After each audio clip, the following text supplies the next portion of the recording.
lot about the book, The Body Keeps the Score. And, you know, our bodies can really tell us in many different ways that we may need to be reaching out for some type of support. And so things that we can really think about are just maybe a daily check-in where we're thinking about our own personal morning signs. You know, you may know for yourself that if you are finding yourself maybe less excited to get out of bed in the morning, or maybe you are experiencing some consistent extreme emotions. Maybe you're feeling a lot more sad lately, or maybe feeling anger associated with this pandemic. Maybe you're starting to feel hopelessness, or noticing some isolation or withdrawal, or maybe you're noticing this with your friends. I had an experience recently where I noticed a friend was showing up less and less often on our group text. And so that was a flag for me to say individually to her, hey, I'm noticing you haven't been as responsive. Can I help you? Do you need to talk? Do you need a friend? Do you need some extra support? And so I think a lot of those things can really creep up on us. And you know, the heaviness of this experience is something that most of us have never experienced. And so maybe in the morning doing those check-ins, or checking with your family members, asking for some feedback. Hey, are you noticing anything that I'm doing that maybe I'm not noticing? And so with those, all of the feelings, all of the different emotions, we can start to act out. And really, it's typically a way for our bodies to keep ourselves safe and to cope. And so we have a lot of really positive coping skills available to us, even in times of isolation and times of this pandemic. But we may also find ourselves doing some maladaptive behaviors or negative coping skills. And when it comes to activity, when it comes to nutrition, we may find ourselves in these areas of compulsion. And so, you know, exercise might start to look a little bit more compulsive or obsessive, or it may be turning into your way to stay busy. And so a few things to notice when it comes to activity is, has my activity increased in time drastically since the pandemic started? Am I noticing myself compulsively eating, or eating out of boredom when I'm not hungry, or when I'm feeling some of these extreme emotions like sadness or anger, when I'm feeling hopeless, or like, when is this ever going to end? I know for myself, I've noticed a few more Amazon boxes popping up on my stoop. And so I'm having to kind of do a little check-in of like, hey, Kayla, do you really need that puzzle that you just recently bought just because you were scrolling to look for things that could be fun, or things that could be a filler? And so, you know, that's one example. Do you really need those new shoes that you saw pop up on your Instagram feed? I always joke and call it my Instagram FBI agent. They've been trolling my activity, knowing exactly what kinds of shoes I'm going to compulsively buy because I'm bored, or I'm thinking those are going to make me feel better. Some other more subtle things that could be coming up, we call it body checking in the eating disorder world. And so that looks like maybe pinching on your body, pinching on your arm. Maybe you're standing in front of the mirror and feeling like you literally feel something different in your body compared to what it was prior to the pandemic. Those are little sneaky things that we can do as a self-protective modality. And then, of course, we have the compulsive side of nutrition, but then we also have the restrictive side of nutrition, that sometimes the restriction can happen after the compulsion, or it's just a time, it becomes a time filler, you know, seeing how long I can go without eating, using that as a coping skill, or using it as a method to kind of disconnect from these extreme emotions that we're experiencing during this pandemic that none of us have ever experienced before. And so I think a few things to remember is just, being aware, asking for feedback. And if someone is reaching out to you individually, taking that seriously as a sign that says like, hey, maybe I'm not as okay as I thought I was. And I think we'll talk a little bit later on things that we can do to cope, a little bit better, or just cope in general with what we're experiencing right now. Yeah, absolutely. And and with that, I think that probably all of us can relate in some ways to the emotions coming up. I know I'm like twofold. Every time I go out the door, I feel like there's an Amazon package or something like that at my door. But with all of the things that you noted, Kayla and Leigh-Ann as well, um, can you give us some positive ways to manage these thoughts and emotions, just given the current times that we're in, or any tips that we can share with our clients as well? Yeah, and what I thought that would be good to add to that first question, Ethan, is we know that our thoughts and our emotions have a direct relationship with our behaviors. And what I always tell clients is it's important to identify, evaluate, and explore any negative thought patterns that you notice start to come up, especially during this time where everybody's a little more stressed and there's the unknown, and we kind of don't know when this is going to end, or when we're going to get back to quote unquote normal. And then when we do get back to normal, it's likely going to be a new normal that we're going to have to get used to. And so if you do start to notice those negative thought patterns coming up, it's important to be able to kind of step back and identify those and evaluate, where are these coming from?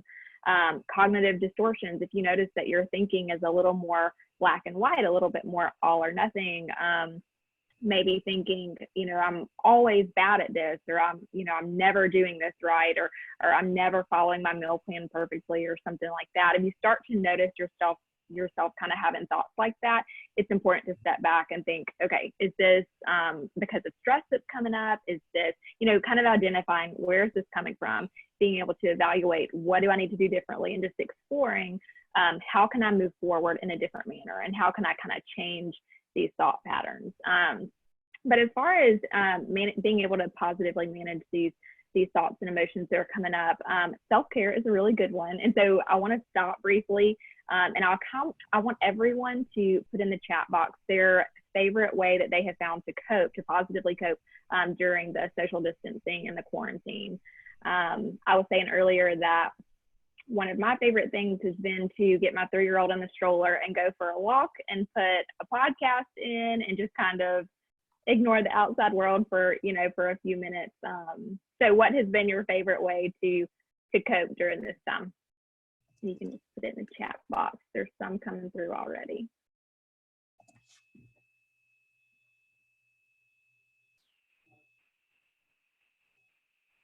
Perfect.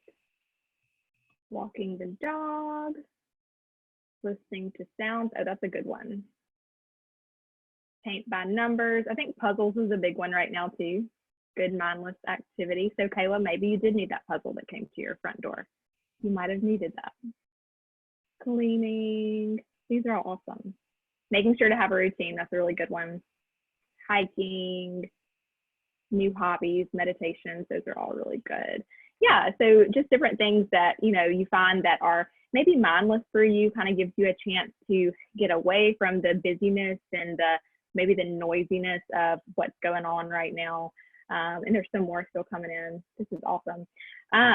But there's a lot of different ways to cope, as far as, sticking to your meal plan and movement, making sure that you're just doing your virtual therapy sessions or group therapy, just kind of staying connected, staying within a community, doing things like this, and making sure that you're staying in good community and seeing people's faces and kind of connecting with your support system.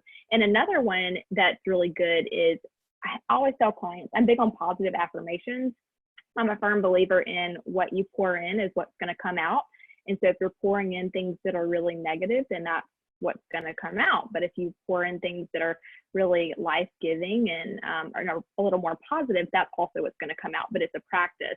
And so we kind of know in terms of CBT that, you know, our thoughts and our feelings and our behaviors are all directly related. And so if we are thinking something like, I'm not a good person, and that's our constant thought, then our emotions that come up are going to be directly related to that. So that might lead to feelings of anger or isolation or sadness. But if we do something different, if we physically do something different and engage in a different behavior, it's likely over time going to lead to a different result.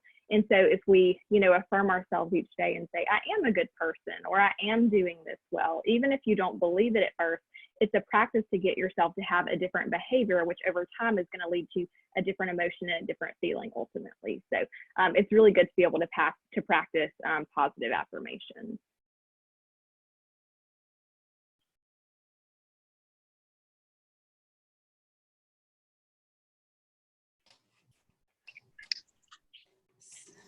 I'm right. muted. I was just going to ask, I know that Kayla, movement is sort of your specialty. Any thoughts on incorporating movement into our positively managing our emotions?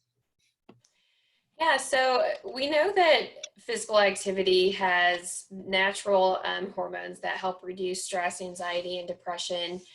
We know that when we finish with activity and have that sweat and our heart rate goes up, there are many, you know, depression reducing chemicals that can really flow through our system. And so all of that is part of a natural way to help reduce some of the feelings that we may be experiencing. And I think in this time we have to remember, just like I mentioned before, the body keeps the score. And so we are probably at a heightened state of stress. And for all of us, our bodies react in different ways to that. You may be noticing more tension in your neck and shoulders, if that's where you carry your stress, or you may be noticing that you're, you know, 45 and suddenly feel like you have acne like a 13-year-old. And our bodies just react in those different ways. And so while we're thinking about movement and activity during this time, we probably need to consider the type of movement that we're engaging in, and really considering, is this type of movement kind to my body, and is it gentle? Our bodies are experiencing so much stress as it is, and so engaging in a really high intensity type of movement several days a week may not be what our bodies really need right now.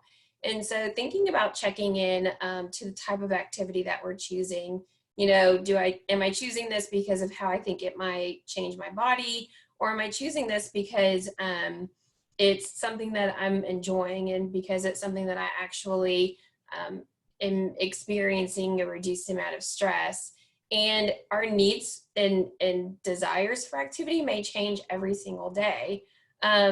There's a lot to be said about planning and creating structure. However, I think sometimes planning takes away the intuition out of it. And so if I said, Monday I'm going to cycle, and Tuesday I'm going to walk, and Wednesday I'm going to hike, and Thursday I'm going to do this, well, I might get to Wednesday and I don't want to hike. You know, maybe I want to do yoga instead. And so I think with movement, it's really, really important to listen to our needs each and every day. With women, our needs for activity and the intensity of our activity can actually change every single month and every single week as it relates to our hormones. And so that's something really interesting with women in particular, and why we really have to get really good at listening to what we need when it comes to exercise. I may wake up and I definitely want to get on a Peloton and do Alex Toussaint's like extra intense workout, because I may need that day, but then I may wake up the next day and say, you know what, I really want to be gentle and do yoga and practice some deep breathing, and that's what my body needs today. And so really engaging in that flexibility can only help improve stress levels when it comes to choosing movement. When we start to feel this idea that we have to, and we'll get to this a little bit later, that only increases our stress when it comes to activity. And so, yes, movement has true physiological changes that occur in our bodies that can absolutely help us with this situation. However, we really, I encourage everybody to think about the types of exercise that they're engaging in and why they chose it. Is it up for positive reasons, or is it out of this area that Dr. Buchanan in Atlanta, she calls it body hacking. And I participated in a really cool webinar of hers. And so am I choosing exercise to hack my body or change my body, or is it something that I really need and feel joyful about while it's happening and after it's happening? Not to interrupt you, but we have a question that came in that I think relates to this. So we have someone who is asking for examples of exercise and methods that might be helpful. Are you going to go into that, or do you just have some guidelines that we can sort of keep in our back pocket to support our clients in that process of figuring out what works? Yeah,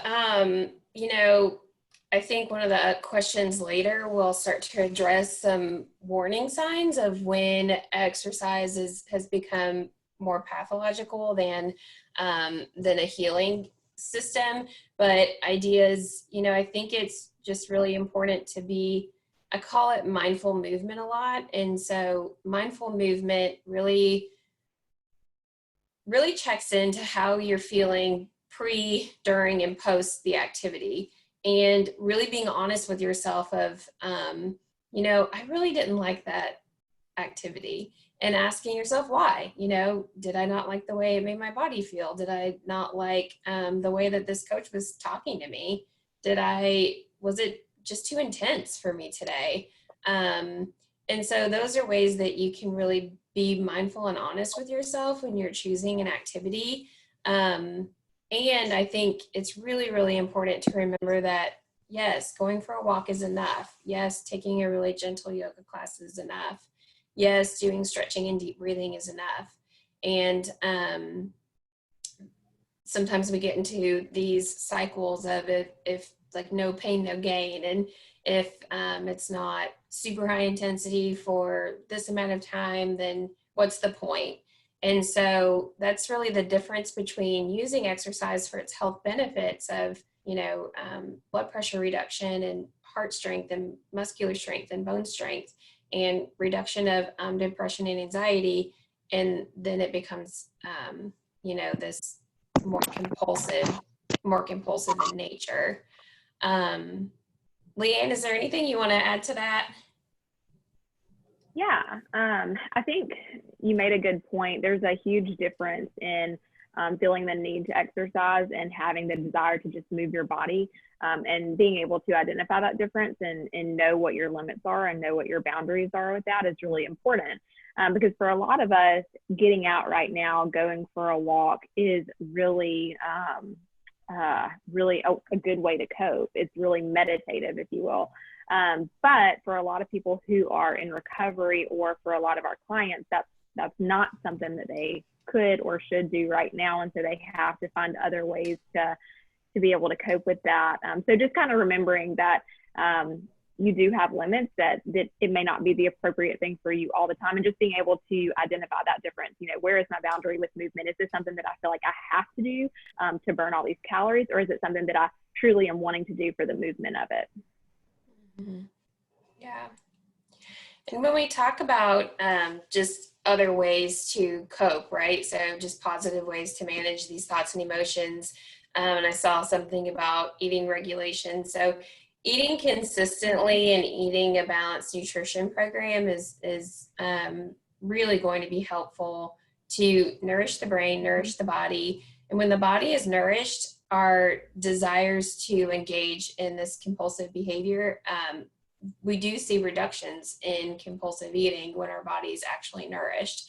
There is an emotional component that can come along with compulsive style eating, And that can really be worked through, with actively engaging with time with your therapist and with your dietitian. But Leigh-Ann, do you want to talk a little bit about that balanced nutrition and like what eating consistently looks like? Yeah, absolutely. So if you're someone who's coming from having a consistent meal plan, so you've been in treatment or you're working with a dietitian, making sure that you're adhering to that. And so for us at Magnolia Creek, we always recommend 3 meals and 3 snacks per day, about 2 to 3 hours apart.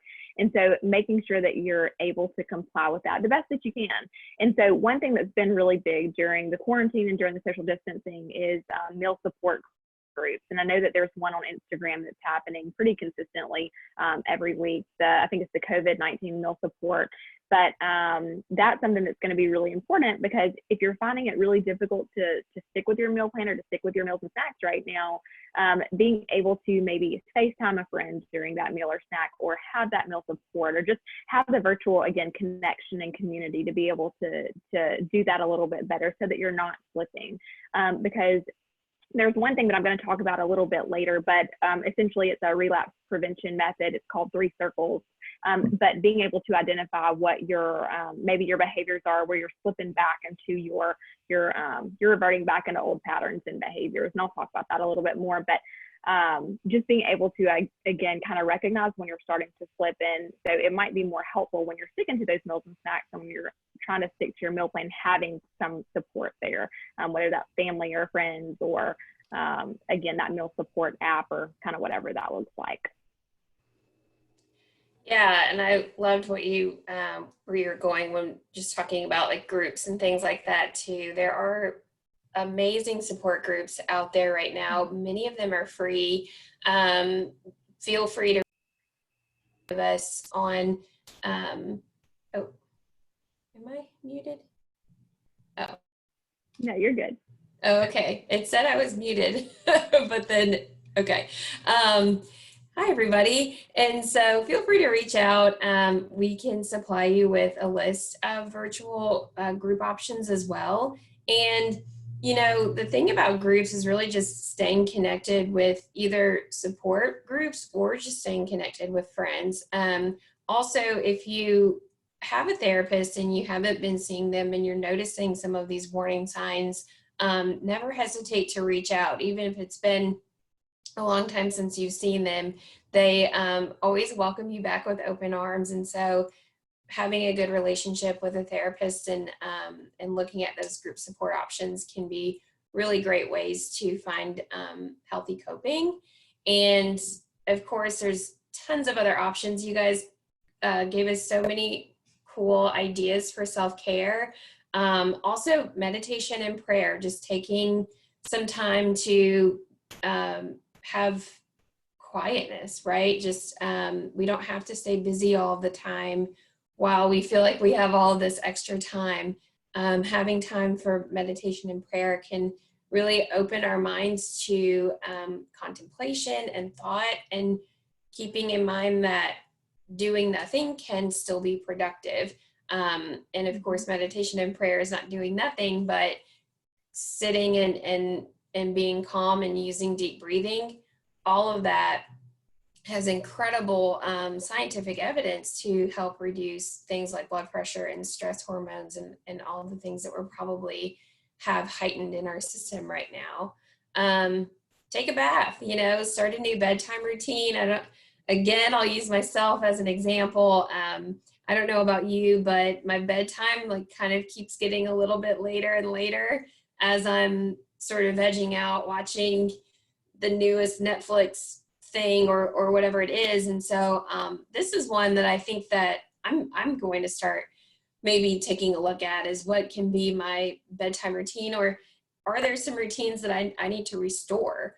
You may think about if there's things that have maybe slipped from your healthy coping skills that have slipped from your routine now compared to, 2 months ago, that can be restored at this time. But, we talk about this idea of balance all the time, and sometimes it's hard for us alone to really understand and know what balance means. And so that's where these group support efforts and, time with your therapist and time with your dietitians or friends, just having someone as a sounding board of like, hey, does this sound balanced? It sounds balanced to me, but like, what do you think? Sometimes that can be really helpful to help you find the middle ground of using these really positive things to cope versus that overuse area that we can so easily cross over into. Yeah, so with that, I think that we've seen a lot of things. I on Instagram yesterday, I saw a friend post that they're challenging. They've upped their calories on their Apple Watch that they hit, and it's not necessarily they're trying to hit the calories, but it's like a goal that they're setting for themselves every day. So naming all of these things are really great, but there is such thing as too much of a good thing. So is there a point when these coping skills have gone too far? And how do we notice those in ourselves? How do we notice those in our clients? And then do you guys have any ideas of when we notice that in our clients or when they're seeking the support that we can work through that? Yeah, definitely. I think the biggest thing is, with everyone being at home and having additional time on their hands, I think a question came through about mindless eating. And so that's a really big one right now. And, with that, I think there's a lot of extra time to sit around and kind of sit in your emotions and your thoughts. And for a lot of people, that brings up a lot of stuff. And so one big thing to be able to identify when it's gone too far, when these thought patterns, maybe that you're kind of like, is this normal? Is this too much? Is it affecting more than just meal and snack time? So if this is becoming a bigger issue, it's going to affect other aspects of your life. And so if you are a person who is, or if you have a client who's a little bit further along in recovery, they may be able to identify their behaviors. So they may know, well, I'm beginning to count calories again, or I'm beginning to focus on how many calories I'm burning in a workout again, or I'm planning my dinner based on what I just had for lunch, or I'm moving a lot more, kind of whatever that looks like. Being able to identify those before they get to that point where they're affecting other aspects of your life. Because when that happens, it's going to be a very slippery slope back into the disorder. And so being able to kind of catch things before they go too far. And so again, for someone who's a little bit further along, that, they may be able to identify their behaviors and catch them before they get too far.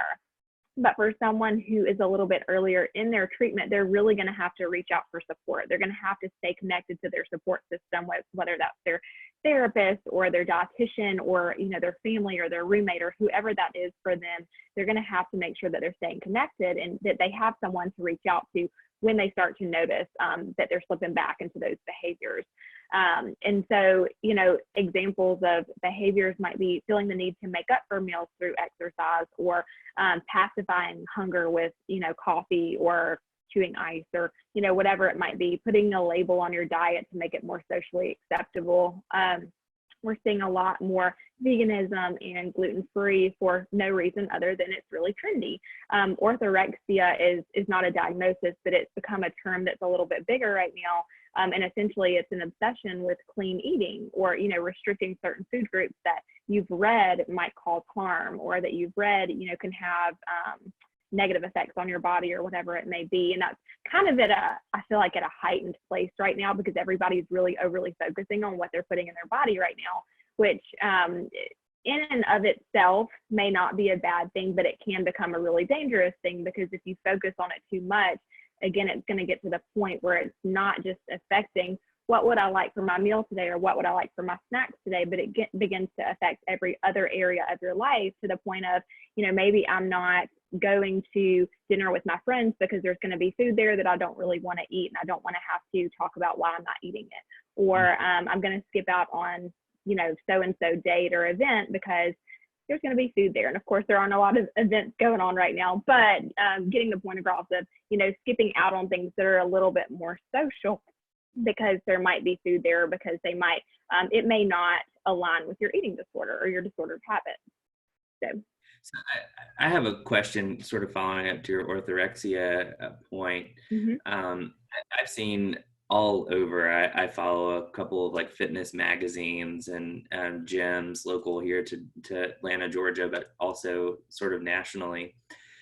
I've seen all of these ads of like COVID-15 question mark. We're starting this clean eating program to not necessarily help you lose weight, but sort of jumpstart your summer body.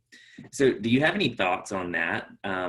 You know, if we have a client who is interested in engaging in something like that, how do we be supportive of our clients while also being the source of reality in that conversation?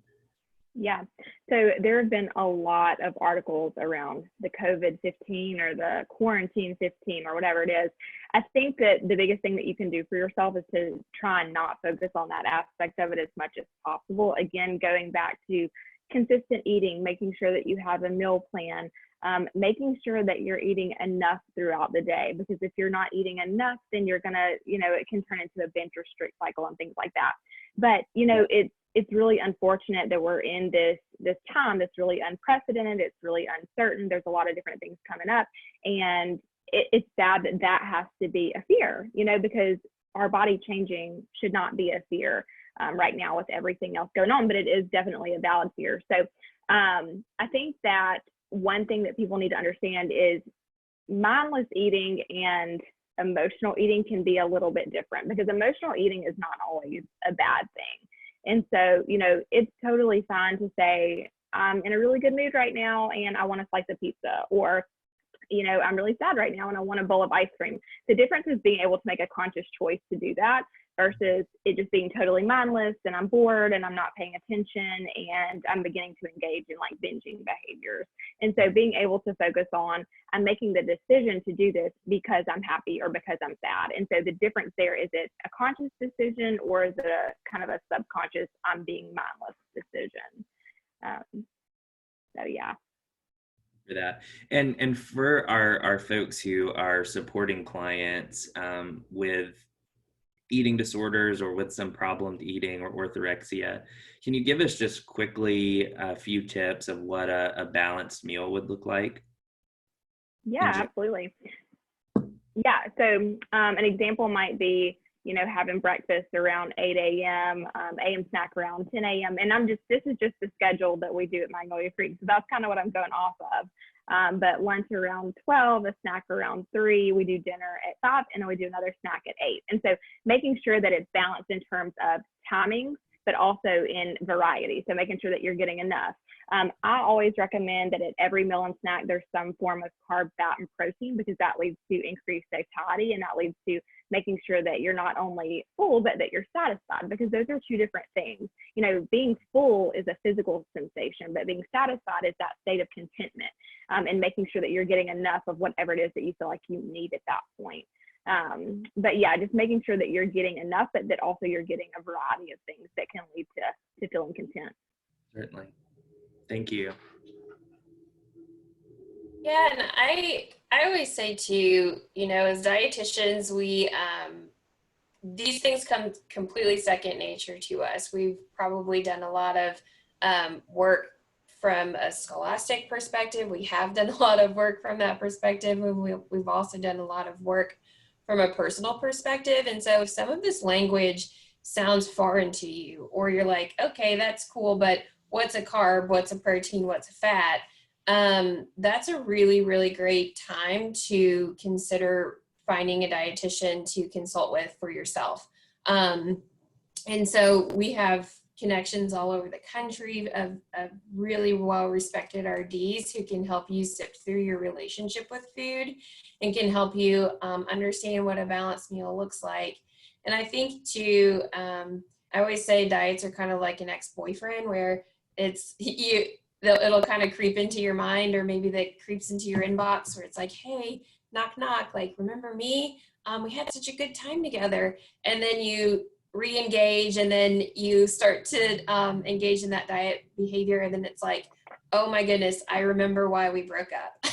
Like, it didn't take long to remember why this didn't work out. And so diets just continue to be repackaged in really attractive ways, because they start to promise all these different life-changing things that can happen. If you eat like this, your life will be changed and you'll be so happy. But unfortunately, that's not usually the case. And so that's like one small component of diet culture and what that looks like. And so I just always remind people that, yes, your Instagram influencer may seem to look really great. And when we look at bodies, a lot of bodies, like normal nutrition patterns, typically and exercise patterns, typically result in a normal looking body. And like, we don't really know exactly what that is because every body is different. And if we see an extreme looking body on social media, maybe it's a guy with really, really big muscles and, you know, no body fat, that probably required extreme measures. And so we really kind of have to put those two pieces together to keep ourselves in check and keep our minds healthy when it comes to the, you know, the influencers on social media who really are not capable to provide sound nutrition and exercise advice because they don't know you. And that's really the biggest difference, I think, between a trained professional like a registered dietitian and somebody who's just, you know, reporting what worked for them on social media. And if we shift gears a little bit to exercise, a couple of warning flags, a couple of signs, you know, those feelings of have tos and shoulds versus, you know, want tos when it comes to body movement, especially if there's a fear of a body image change. So I have to exercise because I lost control last night and had, you know, whatever fear food or bad food that I wasn't supposed to have in my diet plan. Or if I don't exercise, I'm definitely going to gain the COVID-19. And out of all the things that could happen in this time, that would be the worst, right? Which in reality, it isn't. You know, gaining a few pounds, if that's all you experience in this really extreme pandemic, then I'd say you came out probably pretty great. And so checking in with the have tos and shoulds versus like tos and wants when it comes to exercise. Exercising more than an hour a day, if you're not training for an event, is definitely a warning sign. You know, it starts to, you get to that hour mark and then we start to go over the hour mark and then later we're going out again or we're having 2-a-days. And I think the biggest way you can tell is if I don't do that, how do I feel? Do I feel anxious? Do I feel like, you know, the world is crumbling around me? Do I feel like my body is changing? Do I have irrational beliefs if I don't engage in this hour plus every day? So exercising when you're injured, sick, overly sore, unable to take a day off, have a rest day without experiencing these obsessive thoughts, restrictive nutrition, or emotional dysregulation. Those are all really firm warning signs that maybe exercise has become a more maladaptive coping skill than it has a positive coping skill. And so I think that we can all probably relate, a lot of us can relate to when exercise kind of feels like a have to or a should. And it takes the fun out of it. You know, if we look at exercise as only a way to change our bodies, it really takes the fun out of it because it takes a lot of exercise for it to genuinely make a drastic change to our bodies, almost beyond that 1 hour mark when we're talking about physiology. And so if we are training for an event, say you've set a goal to run a half marathon or something like that, then it's a really good idea to work with a registered dietitian to ensure adequate nutrition and ensure adequate rest, even though you're training for that event. So those are some warning signs. I spoke to a friend, this has been a long time ago, and she said, well, I grew up with a lot of traumatic experiences in my life, and my sister turned to drugs and I turned to exercise. Both were coping skills, both were extreme. She said that she, you know, was obsessive about it. It turned into the only thing that could remove her mind from her trauma. And so those are some signs that says like, hey, if I haven't really dealt with my trauma, or if I haven't dealt with these things, exercise is really just a Band-Aid. So I really need to get down to the bottom of what's going on. And so I think the biggest thing is any feelings of emotional dysregulation when you don't engage in that activity. And some tips, you can ask somebody to help you hold you accountable. Maybe you decide on participating in a group exercise class that is only 30 minutes long. And I say only because that would probably be less than the compulsive exercise.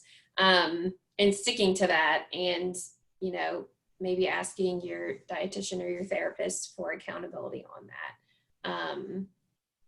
Just a few tips on how to keep that in check, especially when we're feeling more alone as well. Thank you. Thank you. Well, I know that we are a little bit over our time, so thank you all for attending.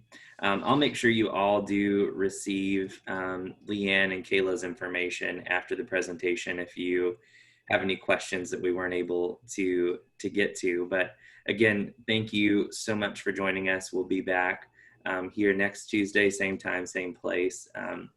You should receive an email with a link. We have a speaker from our Pasadena Villa Network of Services next week.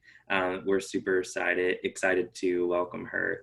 But Leigh-Ann, Kayla, thank you. This is your second time with us, and certainly not the last. So I appreciate you both, and appreciate all of you joining. So thank you again, and I hope you have a great Tuesday. We'll see you next week. Thank Thanks for you. setting it up. Bye.